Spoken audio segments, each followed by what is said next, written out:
Salut tout le monde, j'espère que vous allez tous bien. Moi je me porte à merveille, Kitoko, et bienvenue dans notre nouvelle vidéo. Si vous êtes là pour la première fois, n'oubliez pas de vous abonner et d'activer la cloche des notifications. Je sais que tous les Kinois qui ont vu ces titres se sont rappelés de Pacadjouma. Pacadjouma, Pacadjouma. Un endroit mythique à Kinshasa réputé être la ville de la prostitution tenue pour la plupart par les Bamongo.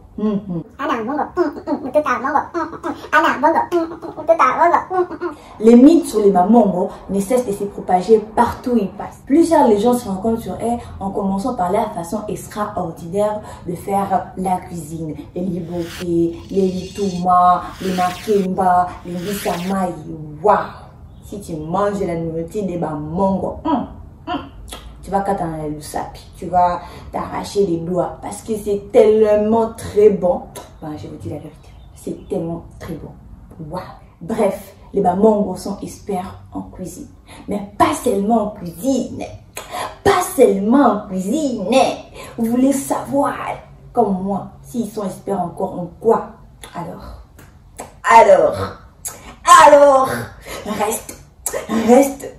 reste jusqu'à la fin de cette vidéo et je vous revois dans quelques secondes.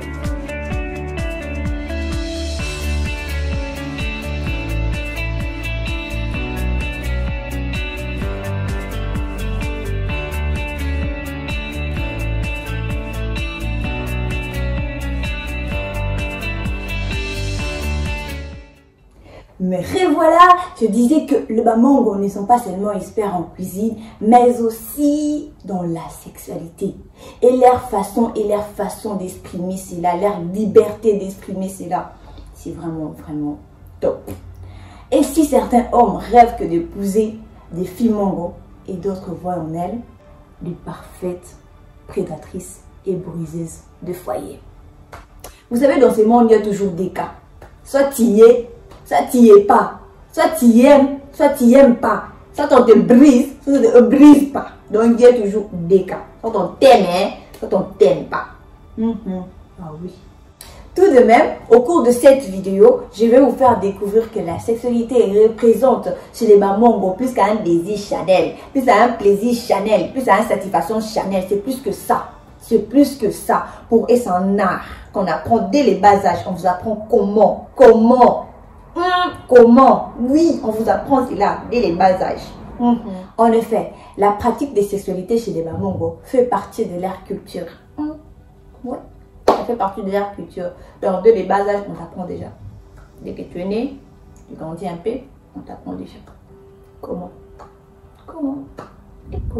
Mais je tiens à vous signifier que la modernité tend à changer petit à petit certaines cultures en RDC et les Bamongo ne sont pas épargnés. Surtout avec l'événement du christianisme. Cela veut dire quoi? Que ce n'est pas tous les Bamongo qui appliquent et pratiquent ce que l'on dit sur eux. Non, ce n'est pas tous les Bamongo. Les oreilles entendent Yoki et Yoki. Si certaines pratiques dites dépravantes disparaissent au fil du temps, d'autres par conséquent qui sont loyables disparaissent aussi.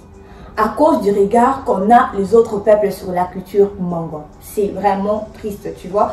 Tellement qu'on a entendu parler de choses sur les Mongo dites, les Mongo gauche, les Mongo droite, et on mélange de tout. Donc le tout là, nous on mélange pour les Bamongo. C'est triste. Et toutefois, je vous parle du fondamental de la culture Mongo et celle qui explique leur liberté sexuelle et leur mœurs au sujet de la sexualité. Moi, je trouve que c'est important de parler avec vos enfants dès les bas âges. Ok, dès les bas âges, c'est un peu, il va rien comprendre, l'enfant va rien comprendre. 5 ans, 6 ans, elle va rien comprendre. Mais admettons que totalise, elle a 11 ans, 12 ans, 13 ans, l'âge de puberté. Parlez avec vos enfants. Nos parents, quand on parle du sexe ou soit de la sexualité, quelque chose comme ça, c'est genre, tu as péché. Tu peux pas parler de ça. Non, tu as péché. Il nous apprend même pas comment calculer nos périodes. On doit apprendre ça de nous-mêmes. Certains parents, en fait, je parle pas de la générale et tout, non. Mais c'est important de parler avec vos enfants. Ça fait partie de la vie. Ça fait partie de la vie, en fait. Si vous ne nous apprenez pas, on apprend ça hier. Ok, mais apprenez. Parlez avec vos enfants. Du sexe, c'est pas un péché. C'est pas quelque chose au Bakubomayo. Non. Voici 8 informations à savoir sur la sexualité chez les Bamongo. Numéro 1. Les Bamango ont la même origine et même culture que les Batete, la Kasaï centrale. On les appelle tous les Anamong, comme je vous avais expliqué dans cette vidéo. Ce sont les peuples qui sont indifférents sur la pratique sexuelle avant le mariage. Par indifférent, c'est-à-dire qu'ils ne tiennent pas rigueur, comme chez les Balouba par exemple. Impensable. Numéro 2. Il est déconseillé aux filles de partir dans leur mariage vierge.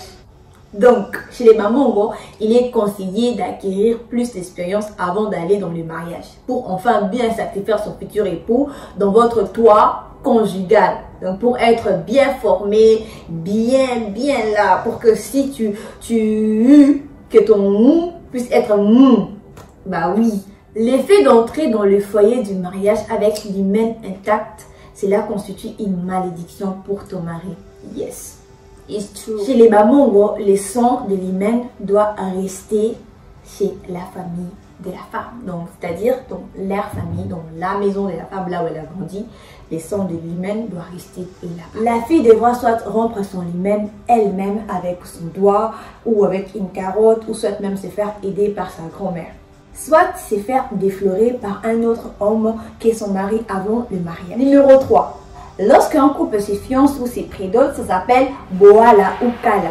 On les encourage à entretenir des relations sexuelles avant le mariage en vue de consolider leurs relations. Chez les Bamango, les rapports sexuels renforcent l'amour. Peut-être même entretenir des relations sexuelles dans la maison familiale de la fille, ce qui veut dire dans la chambre de la fille. Et si après les rapports sexuels, l'homme dit qu'il n'est pas satisfait, il ne va pas verser la dot. Numéro 4. Ce sont les mères ou le cerf aîné qui s'occupent de l'initiation à la pratique sexuelle dès le bas âge. Contrairement aux autres peuples où parler de la sexualité est un tabou, chez les Bamango, la sexualité fait partie de l'éducation de la fille et elle est prise au sérieux, très au sérieux. Numéro 5. Avoir un enfant avant le mariage pour un homme Mongo, c'est très important car l'enfant occupe une place très importante dans la société des Mongo. Il est donc la synthèse de biens terrestres, les centres de la vie. Donc, c'est à travers lui que les parents et les aînés transmettent verbalement la connaissance des ancêtres. Chez les Bamango, la connaissance n'était transmise pas par écrit. Non, pas par écrit. Numéro 6. Le choix du partenaire s'est fait souvent lorsque l'enfant est encore bébé. C'est-à-dire quoi? Que les deux familles peuvent déjà s'attendre sur le fait de se choisir de conjoint pour leur enfant, même quand ceux-ci sont encore des bébés. Donc, Akangele déjà, moi je veux ta fille. Ok, moi aussi je veux ton fils. Donc, du coup,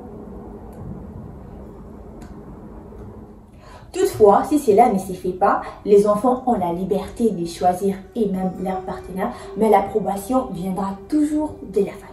Pour fuir cette condition d'approbation, voilà pourquoi dans mes récentes vidéos, j'avais dit qu'il y a certains jeunes qui pratiquent le mariage par enlèvement ou encore pacte de sang. Numéro 7.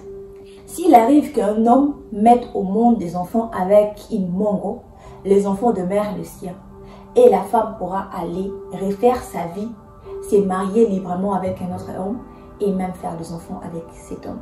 Numéro 8 est notre dernier numéro. Les Bamango ont une certaine liberté d'aborder des discussions basées sur la sexualité. Pour eux, parler de la sexualité n'est pas un tabou, mais plutôt faire partie de la vie.